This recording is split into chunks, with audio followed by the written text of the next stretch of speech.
Hi food lovers, I'm going to show you how I make my catfish stew.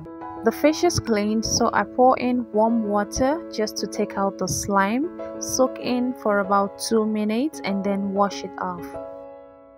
Then I drizzle some vegetable oil in a pot, add some onion and some tomato paste.